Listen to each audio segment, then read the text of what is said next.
Hi friends, எங்கள் வீட்டில் என் மருமக ப்ரெக்னெண்ட்டாக இருக்கா. அவளுக்கு கவர்மெண்ட் ஹாஸ்பிட்டலில் அப்ளை பண்ணியிருந்தோம். இந்த தடவை இப்போ ஒரு கிஃப்ட் பாக்ஸ் ஒன்று கொடுத்துருக்காவ. அதுக்குள்ளே என்னதெல்லாம் இருக்குன்னு ஓப்பன் பண்ணி பார்ப்போம் வாங்க மக்களே. உடஞ்ச பாக்ஸை கொடுத்துருக்காவ பார்த்துடுங்க. பாக்ஸ் வேறு உடஞ்சிருக்கு. ஒரு டவல் கொடுத்துருக்காவ. அப்புறம் 2 பாக்ஸு பேரிச்சம்பழம் கொடுத்துருக்காவ, கொட்டை எடுத்த பேரிச்சம்பழம். அப்புறம் ஒரு கப்பு கொடுத்துருக்காவ. அதுக்குள்ளே ஒரு பியாதி மாத்திரையும் கொடுத்துருக்காவ பார்த்துடுங்க. என்ன இருக்குது, கப்பு அழகாக இருக்குது. நெய் சூப்பராக இருக்குது. நெய் பாட்டில் ஒன்று கொடுத்துருக்காவ.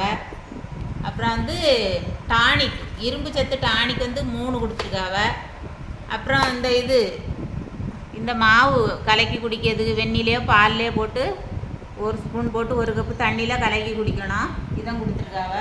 இதெல்லாம் சாப்பிட்டா நல்லா ஆரோக்கியமாக குழந்த வளர்ந்து சுகப்பிரசவம் ஆகணும்னு சொல்லி கொடுத்துருக்காவ மக்களே. பார்ப்போம். வீடியோ பார்த்துட்டு எல்லாரும் லைக் பண்ணி ஒரு சப்ஸ்கிரைப் பண்ணிட்டு போங்க மக்களே. யாருமே லைக்கும் போட மாட்டேங்கிறிய, புதுசாக பார்க்க யாரும் சப்ஸ்கிரைபும் பண்ண மாட்டேங்கிறிய. ப்ளீஸ் சப்ஸ்கிரைப் பண்ணிட்டு போங்க மக்களே.